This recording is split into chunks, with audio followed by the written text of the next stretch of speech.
정치개혁 사법법안 패스트트랙 지정 이후 여야의 대치가 극한으로 치닫고 있습니다. 연휴 기간 내내 자유한국당은 장외투쟁을 벌이면서 대여 공세의 수위를 높였는데요. 이와 함께 청와대 국민청원 게시판에 자유한국당 해산 요구와 더불어민주당 해산 요구 청원도 마치 새 대결을 펼치듯 늘어나고 있습니다. 상황이 이렇다 보니까 국민청원 게시판이 각 정당의 지지 세력들이 결집해 대의민주주의를 부정하고 있다는 지적이 나오면서 국민청원 게시판을 없애야 한다는 목소리까지 나오고 있는 상황입니다. 반면 국민의 뜻을 청와대에 직접 전달하는 국민청원의 순기능이 더 크다는 목소리도 나오고 있습니다. 여야의 극한 대치 속에 다시 한번 존재 이유가 논란이 되고 있는 청와대 국민청원 게시판. 여러분은 어떻게 생각하십니까? 오늘 아침 토론에서 자세히 짚어보도록 하겠습니다. 경기대 김은국 겸임교수, 미래전략개발연구소 김우석 부소장입니다. 두 분 어서 오세요. 어서 오십시오. 네, 우선은 연휴 동안에 어떤 상황이 펼쳐졌는지 정리를 좀 해봐야 될 것 같습니다. 우선 김은국 교수님께 좀 여쭤보겠습니다. 자유한국당이 장외투쟁 강도를 굉장히 많이 높였더라고요. 네, 계속 높여나가고 있습니다. 예. 지금 우리 정치의 상황이 계속 갈등이 증폭되는 상황 아니겠습니까? 네. 특히 패스트트랙 국면을 통해서 여러 가지 폭력적인 양상들, 또 법을 어기고 폭력이라든가 협박, 감금 네. 이런 상황이 벌어지면서 여야 간의 대결이 있었고 이후에 또 자유한국당이 장외로 나갔습니다. 네. 매주 토요일이 이제 집회를 열고 있는데요. 지난 토요일에도 약 5만 명 정도 시민들이 운집했다라고 자유한국당에서 이 자료를 내놨는데요. 네. 일단은 대정부 투쟁 목숨을 걸고 싸우겠다라는 황교안 대표의 이야기가 있었고요. 네. 아마 그런 상황 속에서 야당으로서 목소리를 내겠다라는 강한 그런 입장이 있고요. 반면에 여당 입장에서는 국회가 지금 13,000건이 넘는 법률이 지금 계류가 돼 있습니다. 네. 지금 국회에서 해야 될 더군다나 지금 오늘로서 이제 4월 임시국회가 종료되지 않습니까? 네, 맞습니다. 그런데 완전 빈손이다. 왜냐하면 약 160건 정도. 지금 13,000건이 넘는 법률이 기재되어 있는데 완전히 지금 국회가 스톱돼 있습니다. 본회의가 아예 열리지도 못했죠. 그렇습니다. 그렇기 때문에 여기에 대해서 국회가 과연 제대로 일을 하고 있는 것이냐. 국회에서 빠르게 반대 의견을 얘기할 수는 있지만 장외투쟁 할 수도 있다. 그렇지만 최소한도 원내투쟁이라도 같이 병행하면서 민생 법안은 통과시키고 비판적인 목소리를 내야 되는 것 아니냐. 이런 목소리가 나오고 있는데요. 예. 저는 그 부분 역시 아무래도 여당으로서는 무한 책임을 가지고 야당을 설득해야 되지만 또 자유한국당 이렇게 패스트트랙 과정에서 폭력적이고 법을 어기는 상황까지 연출한 뒤에 이렇게 장외로 나가서 국회를 버리고 있는 상황, 이것은 문제가 있다. 그런 측면에서 빠르게 국회도 복귀해야 되고요. 여당도 설득을 하면서 정치권이 제 역할을 해야 되는 그런 긴박한 상황이다라는 네. 말씀 드리고 싶습니다. 네, 지금 말씀해주신 대로 당장 자유한국당이 장외투쟁으로 지지 세력을 결집하고 대여 공세를 높인다고 해도 결국은 이제 국회로 돌아와야 되는 상황인데 이 자한당의 출구 전략 어떻게 보십니까? 출구 전략을 제가 사실 어제 물어봤어요. 예. 당에 있는 분들한테. 아, 예. 그랬더니 굉장히 불쾌하시더라고요. 왜 그러냐면 지금은 출구 전략을 얘기할 때가 아니라는 얘기죠. 결국은 출구 전략을 얘기한다라는 건 퇴각을 전제로 하는 거고 네. 그런 면에서 지금 막 나갔는데 지금 출구 전략을 얘기하는 거는 어떻게 보면 다른 복선이 깔리는 거 아니냐라고 얘기하면서 굉장히 불쾌감을 얘기를 하시는데 네. 그것도 이해가 되는 게 사실은 출구 전략이라고 하지만 문을 열어주는 건 여당에서 해야 하거든요. 여권에서 해야 하는 거예요. 그래서 지금 보면은 벼랑 끝에 몰아놓고 문을 닫아버리는 건 여당인데 네. 왜 안 들어오느냐고 하고 지금 여당에서도 말로만 민생을 챙겨라 그러지 마땅한 행동을 취하는 행동이 건 없잖아요. 네, 없었던 그러면서도 계속 압박만 하고 있단 말이죠. 네. 그런 면에서는 야당 입장에서 지금 자유한국당 입장에서는 어찌됐든 밀려서 벼랑 끝에 떨어지거나 아니면 사정을 해서 문을 열게 하거나 그래야 하는데 사정하는 것도 만만치 않아요. 왜 그러냐면 지금 경제 사정이나 안보 사정이 워낙에 안 좋고 이런 상황에서 민생하고 전혀 관계가 없는 선거법과 공수처법 이런 것들을 밀어붙이면서 국회를 무력화시켰단 말이죠. 이런데 어떻게 무작정 한복을 하고 들어오겠습니까? 네. 이런 면에서 문제는 역시 여권에서 풀어야지 야권의 출구 전략을 요구하는 거는 상당히 무리가 있다 이런 생각이 듭니다. 네. 역시 같은 물론 공감합니다. 왜냐하면 집권 여당이 모든 무한의 책임을 져야 되고요. 네. 야당을 설득해야 되는 책임이 있기 때문에 방금 부소장님 말씀 맞습니다. 대신에 야당의 책임도 자유로울 수 없다. 왜냐하면 이번 사태 사실은 패스트트랙 관련 이 논의는 선거제라든가 또는 뭐 검경의 수사권 문제라든가 이 부분은 10년 이상 국회에서 논의를 해왔습니다. 네. 과거에 새누리당, 한나라당 정권이었던 김용호 의장, 정의화 의장 거기서부터 10년 넘게 논의를 해왔거든요. 그렇다면 네. 결실을 맺어야 되는데 모든 위원회마다 정개특위, 사개특위를 다 보이콧하고 이혼도 선임하지 않고 계속 이것을 나중에 나오는 안도 모든 정치권, 정치학자들이 합의했던 예를 들어 비례성을 높이고 국회 선거제 개혁에 대한 이런 공감대가 있었는데 비례제를 아예 없앤다든가 사실은 말도 되지 않는 그런 얘기를 들고 나와서 판을 완전히 깨겠다는 그런 방식으로 나왔거든요. 네. 그런 측면에서 저는 자유한국당이 좀 아쉬운 측면이 있다. 더군다나 스스로 만들었던 그런 국회 선진화법을 어기면서 폭력과 그런 위법을 동원하지 않았습니까? 그런 상황에서 계속 진행되는 이런 파행의 책임. 물론 여당은 항상 책임을 져야 됩니다. 반면에 이런 상황을 파행으로 끌고 와서 지금도 아예 뭐 돌아올 생각하지 않고 있는 것 아니겠습니까? 여당에서 어떤 협상의 카드를 내놓더라도 지금은 들어올 수가 없다. 왜냐? 황교안, 나경원 두 톱 체제가 지금은 강경 전략으로 나섰기 때문에 돌아오긴 쉽지 않습니다. 저는 그래서 여당에서는 꾸준하게 야당을 설득하고 그런 카드를 만들어내서 협상해야 되는 거 맞습니다. 네네. 대신에 야당도 최소한도 국회가 할 일에 대해서 고민하고 민생 법안만이라도 그렇다면 최소한 통과시키면서 장애투쟁도 해야 된다. 저는 그런 측면에서 공감도 하지만 또 야당의 책무에 대해서도 말씀을 드리고 싶습니다. 아니, 자꾸 네. 민생 문제 얘기하시는데 예. 사실은 지금 황교안 대표가 민생 투쟁 대장정을 나섰어요. 네. 결국은 최종적인 목표는 민생이라는 거죠. 그래서 지금은 그 촉발되는 건 선거법과 공수처법의 패스트트랙이지만 어찌됐든 종국적으로 민생을 챙기기 위해서 국회를 살려야 한다라는 얘기예요. 지금 보면은 선거법 같은 경우에는 민주화된 이후에 단독으로 처리한 적이 없습니다. 게다가 권위주의 시절에도 정말 눈치 보고 했어요. 네. 그런 상황을 지금 그 여당과 일부 야당들이 공수처법과 맞교환을 하면서 두 개 전혀 관련이 없는 것들을 하나 연계를 해가지고 패스트트랙으로 올렸단 말이죠. 이거는 아무리 봐도 자유한국당 제1야당 입장에서는 용납이 안 되는 일이죠. 그거는 결국은 국회를 무력화시키고 협치를 못하겠다는 얘기이기 때문에 이 부분에 대해서는 확실히 짚고 넘어가야 한다라고 네네. 하는 취지가 있었던 거고 만약에 국민들이 원하지 않으면은 대장정 못합니다. 네. 결국은 지금 3번을 했는데 많은 사람들이 얘기하기를 성공할 수 있겠느냐 그랬는데 계속 늘어나고 있어요 숫자가. 그것이 야당이 일정 정도 정당성이 있고 여당에서 이런 부분들에 대해서 여당이 먼저 풀어라라고 하는 것들을 국민들이 보여주는 거란 말이죠. 네. 그러니까 뭐 짧게만 한 여야의 말씀 책임에 대해서는 저희가 나중에 네. 한번 짧게 한 거론하고요. 말씀을 오늘 드릴게요. 저희가 토론을 하고자 하는 주제는 사실 네. 이제 국민청원 게시판으로 좀 맞아요. 이런 예. 여야의 대치가 극한으로 치달으면서 게시판까지 넘어갔단 말이죠. 그래서 그 부분에 대한 얘기를 좀 주로 하기 때문에 오늘은 그 부분에 좀 네. 집중을 해주시면 좋을 것 같습니다. 그래서 이런 상황, 그러니까 국민청원 게시판에서 지금 굉장히 극한으로 또 치닫고 있는 상황인데 이런 상황에 대해서는 좀 어떻게 보십니까? 일단 국민청원 제도가 2017년 8월 17일에 시작됐습니다. 문재인 정부 출범 100일을 맞아서 국민들의 의견을 어떻게 더 효과적으로 반영할 것이고 네. 국민들의 목소리, 사법부도 재판거래라든가 농단을 하면서 안 되는 상황들, 또 국회도 사실은 국회가 그전에 국민청원 제도가 있습니다. 네. 그런데 국회가 과거에 10년 전까지요. 매달 700건 정도 이런 여러 가지 청원이 들어왔는데 지금은 200건 정도로 줄어들었습니다. 왜냐하면 국회에 청원해봐야 시간이 오래 걸리고 제대로 효과가 없기 때문에. 그래서 청와대라는 이런 제도를 이용해서 청와대에서 이런 국민들의 의견을 받아서 과거에 뭐 신문고 제도라든가 과거의 시대에 있었던 방식을 좀 더 효과적으로 해보자. 그런데 이것은 이미 이명박 박근혜 정부 이전에도 있었던 청와대 홈페이지 기능이거든요. 네. 좀 더 확산시켰다. 그리고 여기에 많은 정치개혁을 비롯한 17개 정도의 과제, 카테고리를 가지고 국민들의 여론을 듣고 있는데 거기에 대해서 많은 국민들의 의견을 주셨고 이 부분이 반영이 되고 있다. 대신에 익명성이라든가 또는 개인에 대해서 누구를 뭐 사형시켜달라든가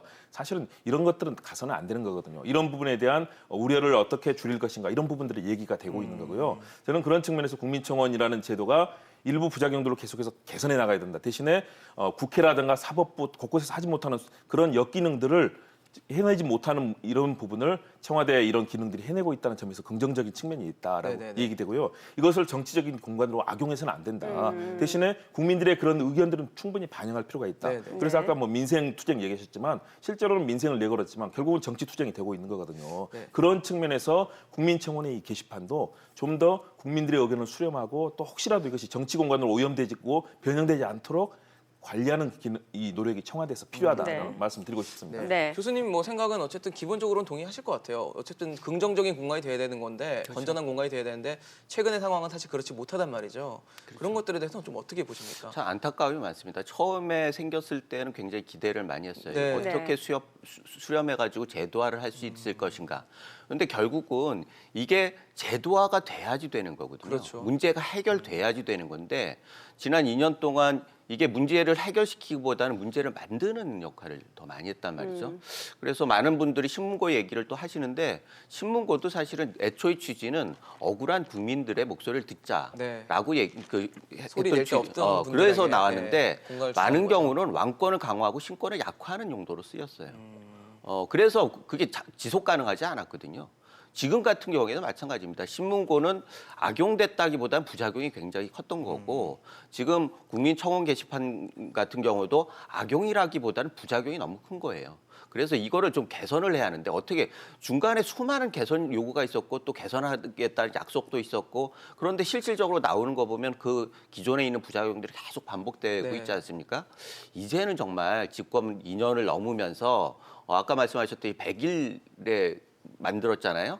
2년 정도 마쳤으면 이제 그 부작용을 해가지고 정말 효율적이고 결과를 낼 수 있는 그런 좀 의미 있는 게시판으로 리엔지니어링을 해야겠다 그런 생각을 하면서 이번 기회를 놓치면은 집권 후반 가면은 다 흐지부지되고 갈등은 더 강화되고 이런 마지막 기회다 이렇게 생각을 합니다. 네. 그럼 현재 자유한국당 해산 요구에 청원한 국민청원에 서명한 숫자가 얼마나 됩니까? 30만 명을 좀 넘어섰죠. 예. 제가 조금 전에 확인하기로는 31만 473명이었습니다. 네. 그리고 자유한국당을 해산하라는 네네. 그 요구는 180만 447명이었고요. 지금 방금 말씀한 30만은 민주당을 해산하라는 네. 그런 네. 청원이죠. 지금 화면이 나오고 있는데요. 네, 맞습니다. 제가 네. 조금 전에 확인했었는데 그 네. 숫자인데요. 180만 대 31만 명 정도로 네. 이제 지금 양측이 굉장히 치열하게 많네요. 대결을 하고 있는데요. 네, 네. 다시 말해서 제가 판단하기로는 그렇습니다. 이 제도가 만들어지면서 사실은 백악관의 We the People, 우리가 국민이다라는 제도를 벤치마킹해서 만들었거든요. 네. 전 세계에서 실시하고 있는 이런 여러 가지 행정부에 대한 청원 제도고 우리가 이것을 잘 살리면 되는데 현재의 양상은 국민들이 지금 정치에 대한 불신을 내놓고 있다. 다시 말해서 국회 청원 제도가 있는데 활성화되지 않고 제대로 네. 국민들의 의견을 수렴해주지 못하고 있기 때문에 도리어 청와대에 이제 몰리고 있는 것 아니겠습니까? 더군다나 자유한국당이 최근의 행태들, 장애투쟁만 하고 모든 법안에 대해서 발목을 잡고 국정에 대해서 사실상 방해를 하고 있는 이런 부분에 대해서 국민들의 비판이 크다. 그렇다면 자유한국당 해산해달라. 반대로 또 민주당이 이 자유한국당 주장에 따르면 독재하고 있다. 그래서 네. 한 30만 명 이상이 지금 나선 것 아니겠습니까? 대신에 저는 이 숫자가 함의하는 크기가 이거다. 촛불혁명 당시에 많이 모였을 때 170만 명에서 180만 명이 모여서 연 1,700만 명이 됐거든요. 그 당시에 모였던 국민들, 정치에 대해서 관심을 가졌던 국민들의 숫자, 그리고 태극기 집회에 모였던 숫자 30만 명 정도. 지금 저는 그 숫자가 나타나고 있는 정치적 공간이 비슷하다. 이건 뭘 얘기하느냐? 지금 정치에 대한 불신 그리고 그동안에 있었던 박근혜 정부의 국정농단과 그 이후에 자유한국당이 전혀 보수로서 합리적인 보수로서 거듭나지 못하고 계속해서 과격하고 공격적인 보수로만 남고 있는 상황에 대해서 국민들의 비판적인 목소리가 네네. 나타나고 있다. 네. 물론 이렇다고 해서 청와대가 정당을 해산할 수도 없습니다. 당연하게 나중에 헌법재판소를 통해서 굉장히 어려운 과정이고 사실은 정당 해산은 저는 불가능하다고 봅니다. 네. 그럼에도 불구하고 국민들이 청와대에 이런 얘기를 하는 것은 다른 곳에 이런 정당에 대한 네. 불만을 얘기할 곳이 없다. 정당이 얘기해봐야 국회의원들이 다 자기 이익만 따지지 네, 듣지 네, 않거든요. 네. 그런 측면에서 이 숫자가 나타나고 있고 이 숫자들이 정당이 스스로 반성해야 될 계기를 준다. 예. 자유한국당도 반성해야 되고 더불어민주당도 31만 명 이상의 국민들이 반대하고 있다는 것들을 염두에 둬야 된다는 그런 말씀입니다. 네. 사실 저희 지금 민주당하고 자유한국당 해산 청원 그래프가 있나요? 좀 보여주시면 좋을 것 같은데요. 지금 그래프를 보시면 사실 저는 더불어민주당이 굉장히 적다는 생각을 했었는데 이 청원이 게시된 시점이 다르네요. 그래서 초반 그래프 자체는 뭐 네. 자유한국당이나 민주당이나 그렇게 크게 다르지 않은 느낌이거든요. 그 얘기는 결국 이 여당, 야당에 대한 국민적인 불만이 굉장히 그렇죠. 둘 다 양당에 크다라는 것으로 좀 표출이 되는 거 아닌가라는 생각이 들어요. 네, 어떻게 맞습니다. 우선은 저기 숫자를 지금 6배 정도 차이가 나지 네, 않습니까? 지금 네네. 숫자는 사실 야당에 대한 불만이 되게 팽배했다는 느낌이었는데 뭐 초반 그러니까 시점이랑 다 고려를 시점이, 해보면 예. 둘 다가 좀 문제다. 국민들이 민주당도 늘어나고 답답해하고 있어요. 예. 있다라는 느낌이 확 들거든요. 사실 저는 뭐 보통 30만에서 50만 정도가 지금 현 정부의 핵심 지지층이라고 보고 있지 않습니까? 네. 그래서 100만이 넘어가면서 참 굉장히 그 분노가 많구나 그렇게 생각했는데 그 들어가 보니까 그 로그인 방법이 4개인가 있더라고요. 네. 네, 뭐 그러니까 포털 한 사람이 사이트를 통해 4번 들어갈 수도 이상을 있고, 할 수가 네, 있는 거예요. SNS도 쓰용할 수 있고요. 게다가 뭐 그 한 사람이 각각의 플랫폼에 대해서 여러 개 아이디를 만들 수 있어요. 그러니까 사실은 그 단순 비교하기는 좀 힘들고 허수가 있다 말씀하시는 그렇죠. 거죠? 허수도 많을 테고 네. 게다가 지금 30만 얘기를 하는데 20만 기준 청와대에서 답변하는 건 20만 기준 아니겠습니까? 원정 그 응원단이 30만이라고 하는 건 굉장히 의미가 있습니다. 사실 야당 지지자들 또 여당에 대해서 탄핵을 하자, 해산을 하자라고 얘기하는 게 30만이 넘었다는 거는 야당에 대해서 100만, 200만을 넘었던 것이 이상으로 굉장히 무겁게 받아들여야 하는 측면이 있고 이런 것들을 정권 이반자들이 잘 살펴가지고 네. 할 필요가 있다. 단 문제는 지금 이게 국민의 목소리를 듣는다라고 하는 취지에서 만들어놨는데 사실은 국민들은 정치에 그렇게 큰 관심은 없어요. 문제는 경제 문제, 안보 문제 이런 불안과 예. 그런 게 우리 뭐 술 마시면서 또 저작거리에 나가서 듣는 얘기들이 청원 게시판에는 아주 미미하다라는 거죠. 그러니까 국민의 목소리를 100% 받아들이지를 않는다는 거예요. 반영하지 못한다는 예. 거예요. 결국은 이런 것들이 구체화되지 국민의 목소리를 구체적으로 받아들이지 못하고 정치 투쟁의 장으로 부작용이 강화되면서 결국 이게 실효적이지 않다라는 것을 반증하고 있다라는 거죠. 그래서 거듭 말씀드리지만 이건 행정부가 할 수 있는 일만 해야 합니다. 아이템을 청원 게시판에 카테고리를 청원의 한정해야 된다고 내용을 말씀하시는 청원 거죠? 그 위더피플도 할 수 있는 일만 받게 돼 있잖아요. 마찬가지로 우리 청원 게시판 같은 경우에도 이런 것들을 민심이라고 해가지고 그냥 받을 게 아니라 할 수 있는 일만 하고 할 수 없는 일은 좀 가려내는 그런 장치들이 필요하고 그래야지 국민 통합에 도움이 되고 문제 해결에 도움이 된다는 걸 거듭 말씀드릴 수밖에 없습니다. 네. 뭐 그래서 지금 또 나오는 얘기가 우리나라는 이제 국민이 국회의원을 뽑아서 그 국회의원들과 그들이 속한 정당에서 이제 입법 활동을 하는 대의민주주의인데 이 국민청원 게시판 자체가 대의민주주의의 근간을 흔들고 있다는 지적이 지금 나오고 있거든요. 뭐 그런 얘기를 예. 이제 민주주의의 원칙에 따르면 할 수 있는 거죠. 네. 그런데 우리가 채택하고 있는 것이 단순하게 대의 민주주의만은 네네. 아닙니다. 예. 직접 민주주의의 방식들, 국민청원이라든가 국민소환 이런 제도도 우리가 갖고 있거든요.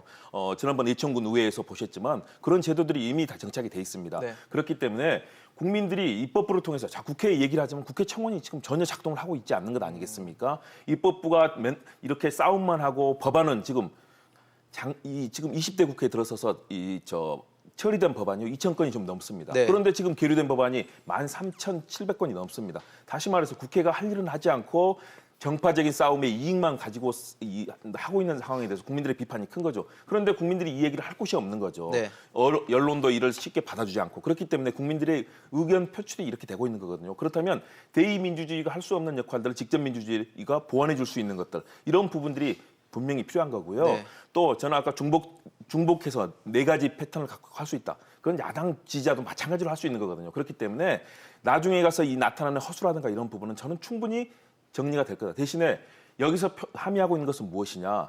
지금의 행정부뿐만 아니라 사법부 그리고 입법부라는 삼권 분리의 체제가 제대로 작동하지 않고 이 사법부에 대해서는 어떻습니까? 재판 거래라든가 검찰의 권력화 이런 부분들이 다 너무 심하지 않습니까? 입법부 마찬가지 아니겠습니까? 양극화된 이념 대결로 해서 법안은 통과 안 시키고 네. 지금 싸움만 하고 있습니다. 입법부, 사법부가 할 수 없는 것에 대해서 국민들이 토로할 곳이 없기 때문에 이런 얘기를 할 수 만들어낼 수 있는 공론의 장이 필요하다. 네. 대신에 청와대가 이 일을 할 수 없습니다. 정치 개혁 부분은 이런 어젠다를 던져놓고 국회에서 일해주기를 바라는 것일 거고요. 다시 말해서 이런 부분을 지금의 변하고 있는 국민들의 마음, 국민들이 우리 정치를 불신하고 어떻게 하면 개선해 달라라고 하는 요구하는 얘기들을 경청할 필요가 있는 것이요. 이것을 여야가 서로 유불리만 따지지 말고 왜 우리에게 이런 비판을 하는가. 네. 이건 여당도 경청해야 되고 야당도 경청해야 되고요. 청와대도 더 좋은 제도를 개선하기 위해서 노력해야 되는 이런 것들이 국민청원 현재 제도에 들어있다고 봅니다. 그러니까 두 분 네. 말씀을 종합해 보면은 지금 김 교수님께서는 국민청원 게시판이 조금 본질이 왜곡이 됐다 하더라도 지금 존재만으로도 그 기능을 하고 있다라고 말씀을 해주시는 거고 이미 본질 자체가 충분히 왜곡돼 있기 때문에 이 국민청원 게시판이 제 기능을 하지 못하고 있다. 실효성에 있어서 충분히 회의적이다라는 주장을 하고 계시는 거네요. 네, 그렇죠. 예. 사실 아까 말씀하셨듯이 직접 민주주의 요소들은 많이 들어와 있는 건 사실이에요. 그러나 사회가 복잡해지고 정말 모든 국민들이 모든 사안을 다 알아서도 알 수도 없고 아는 것들이 국가 운영에 도움이 안 되고 개인 생활에 큰 도움이 되지도 않는 일들이 너무나 많기 때문에 그런 것들을 보완하기 위해서 대의민주주의라고 하는 것을 근간으로 세우는 거 아니겠습니까? 네. 국민의 뜻을 인류가 민주주의의 역사에서 국민의 뜻을 가장 많이 반영할 수 있는 게 대의민주주의라고 하는 결론이에요. 네. 결과적으로 직접민주주의는 보완적으로 이런 간여를 하는 측면이지 근간을 해치는 정도의 그런 정도로 들어가면은 어떻게 보면 민심을 왜곡할 수도 있다라는 거죠. 네. 아까 신문고에 말씀도 드렸지만 과거에 무정부주의라고 하는 거는 개인의 권리를 극대화시키는 겁니다. 국가는 필요 없다라고 얘기를 하는 많은 사람들이 있었어요. 그러나 그런 사람들이 결국은 나중에 우리 해방 공간에서 그 많은 무정부주의자가 공산주의자가 됐단 말이죠. 그래서 독재 권력의 좌파 소비에트나 중공의 독재 권력에 또 같이 하는 그런 것들을 우리 역사 속에서 배웠습니다. 지금 같은 경우에 아무리 왜곡이 됐다라고 해도 대의민주주의를 보강하는 강화시키는 목적으로 활용을 돼야 하는데 지금 보면은 대의민주주의를 흔들고 결국 무력화시키는 용도로 쓰이는 거 아니냐라고 하는 우려가 생기는 거고 결과적으로 대의민주주의를 강화시키는 건 선거를 강화시키는 겁니다. 네. 지금 보면은 재보궐선거 끝난 지 얼마나 됐습니까? 재보궐선거의 결과는 여당의 참패라고 많은 사람들이 얘기하고 그 참패라고 하는 이면에는 협치를 하라고 하는 국민의 명령이 있는 거예요. 그런데 지금 그런 것들을 그 이후에 보여준 게 없잖아요. 게다가 이제는 선거법을 단독으로 바꾸겠다는 거예요. 그러면 결국 국민들이 민의가 기존에 했던 거하고 완전히 달라지는 건데 표출하는 방식이 대의민주주의를 구성하는 그 기본이 달라지는 건데 그거를 단독으로 처리하겠다는 거예요. 이것이 국민들한테 납득이 되겠습니까? 실질적으로 이런 경우에 있어서는 대의민주주의를 강화하고 그것이 가장 민심에 잘 맞게 하기 위해서 우리는 선거제도라고 하는 것들을 정말 잘 해야 하고 최대한 대화를 하고 합의를 통해서 선거제도를 하고 누구나 승복할 수 있도록 그런 과정을 거쳐야 하는데 지금 과거에 없던 이런 밀어붙이기식으로 가기 때문에 야당이 반발할 수밖에 없는 거죠. 네. 근데 이제 뭐 부소장님 말씀 들어보면은 어쨌든 뭐 허수도 있을 수 있고 지금 국민청원 게시판이라는 그 시스템 안에서 허수도 있을 수 있고 그렇긴 한데 사실 뭐 180만 그리고 30만이라는 숫자가 사실 유례없는 숫자지 않습니까? 그만큼 국민들의 어떤 불만과 뭐 현실에 대한 개탄 그리고 국회가 계속 뭐 식물국회, 동물국회라는 얘기가 나올 정도로 지금 마비가 되고 있는 상황에 대한 안타까움을 표출하는 게 아닐까 싶어요. 아니, 물론이죠. 그래서 실제적으로 그래가지고 선거제도나 대의민주주의를 강화해야 한다고 제가 계속 말씀드리는 건데 지금 다 좋아요. 국민청원 게시판이 과연 대의민주주의를 강화하는 쪽으로 가고 있느냐고요. 아니잖아요. 그리고 그것이 경고가 되는 게 아니라 경고가 돼가지고 반성하는 게 아니라 저쪽에서 그러니까 이쪽에서 더 세게 붙고 그래가지고 상승작용을 입으면서 결국은 국론을 반으로 쪼개는 결과. 지금 여론조사 같은 경우에도 과거에는 각 당이 다 올라갔는데 갈등이 심화되면서 양당만 지금 계속 올라가고 있는 거예요. 이런 상황이 이 국민청원이 전투의 장이 갈등이 극대화될수록 국론은 양당으로 양쪽으로 분열될 수밖에 없고 그것이 더 강화되기 때문에 나중에 이것을 모으는 것들은 너무나 어렵다라는 거죠. 어떻게 보세요? 국민청원 제도를 너무나 과도하게 해석하는 것은 저는 도리어 문제라고 봅니다. 왜냐하면 국민청원은 청와대에 대해서 요구하고 있는 국민들의 절실한 바람이거든요. 그렇다면 국민들이 이런 여론을 가지고 있구나. 국민들의 청원의 숫자가 이런 건데 왜 이렇게 절박한가? 그동안 있었던 대부분의 이 사안들이 인권이라든가 성평등 문제 또는 뭐 교통사고 관련돼서 잘못된 건 낙태죄 같은 경우는 헌재에서 받아들이지 않았습니까? 뭐 이런 여러 가지 요소들에 대해서 국민들이 원하고 있는 것이거든요. 그런데 마치 이것이 정치 이념의 투쟁의 모든 장이 된 것처럼 해석할 필요는 없다고 봅니다. 인터넷을 통해서 보여주고 있는 국민들의 여론의 크기다라고 판단을 해야 될 거고요. 이것이 결국은 국회라는 곳에서 다시 또 정치적인 이 투쟁의 장이 되고 있는 것이기 때문에 지금 국민들이 걱정하는 것은 도리어 지금의 국회가 제 역할을 해달라. 그리고 10년 이상 계속 논의됐던 선거구제라든가 이런 부분을 다 외면하고 사실 자유한국당이 만일의 경우 초반부터 자기들의 입장을 내놓고 같이 그 부분을 함께하면서 자유한국당 입장을 반영시켰으면 될 텐데 완전히 이 상황에 들어오지 않고 혼자서 하다가 다른 여야 사당이 완전히 자유한국당을 버려놓고 자유한국당이 만들었던 전신인 새누리당이 만들었던 국회 선진화법에 따라서 패스트트랙을 처리하고 있는 것 아닙니까? 네. 패스트트랙은 자유한국당을 고립시킨 게 위해서 만든 것이 아니라 자유한국당 박근혜 당시 새누리당 비대위원장이 제안해서 만들어진 법이거든요. 그러면 이 안에 패스트트랙이라는 절차를 존중해야 되는데 이것을 원청 거부하고 폭력 국회로 만들고 동물 국회로 만들고 이제는 장외까지 나갔습니다. 그렇다면 현재 이 정치 상황에 대한 책임에 대해서는 여당의 책임도 있지만 제1야당인 자유한국당의 책임이 가장 크다고 봐야 되는 거고요. 여기에 대해서 나타나는 국민청원은 청와대에 나타난 청와대에서 요구하고 있는 청와대에 요구하는 국민들의 여론의 크기다. 이것을 각종 여론조사라든가 다양한 제도 이런 것들을 그 중에 하나로 봐야 되는 거지. 국민청원이 마치 모든 것을 좌우하는 그런 것은 아니라는 측면에서 국민청원은 우리 앞으로 대한민국 국정에 대해서 국민들이 원하는 바를 생각하는 참고 지표로 활용돼야 된다. 저는 그렇게 생각을 합니다. 교수님 말씀을 들어보면 자유한국당에 대한 얘기를 하셨는데 최근에 왜 자유한국당 논란이 됐던 게 그 광화문 광장 이용하는 것 갖고 이제 서울시와 마찰이 있었잖아요. 그래서 자유한국당 같은 경우는 왜 우린 안 되냐 이렇게 해서 논란이 됐는데 어떻게 보셨어요? 그렇습니다. 과거의 촛불혁명 당시에는 거기에 대한 국민들의 여러 가지 사회 변화에 대한 열망들이 있었지 않습니까? 그러나 정치 투쟁의 장이 돼서는 안 된다. 촛불혁명도 정치 투쟁의 장이 아니었습니다. 국정농단, 탄핵을 당한 대통령에 대해서 국민들이 여러 가지 개혁에 대한 열망을 표출하는 공간이었거든요. 네. 그리고 서울시가 광화문 광장에 대해서는 문화라든가 국민들의 생활과 여가에 관한 공간으로 정해놓았기 때문에 그 부분에 대해서 정치 공간으로 변하는 것을 서울시에서는 용납할 수 없다는 것이 서울시 입장이었지 않습니까? 네네. 저는 자유한국당 입장뿐만 아니라 앞으로 더불어민주당이라든가 다른 정당들의 행사도 이곳에서는 이루어져서는 안 된다. 그렇게 해서 이곳은 국민들이 문화를 나누고 각종 음악회가 열리고 여기에 국민들의 여론이 반영되는 그런 다양한 사회적 기능을 하는 곳이어야 되지 여기에 만약에 정치권들이 모두가 온다면 안 될 겁니다. 저는 도리어 국회에 대해서 여러 가지 국민들의 의견들이 제시되고 청와대 이런 게시판 그리고 선거를 통해서 국민들의 정치적인 의견들이 표출돼야 된다. 만일의 경우 광화문 광장에 여야 정치권 지지자들이 나와서 만일 한다면 이것은 도리어 더 큰 위험, 집회와 폭력의 장이 될 수 있기 때문에 그런 순기능적인 공간으로 광화문 광장을 만들 필요가 있다고 봅니다. 네네. 광화문 광장 이제 정치적인 어떤 이용도가 돼서는 안 된다라는 말씀하셨는데 어떻게 보세요?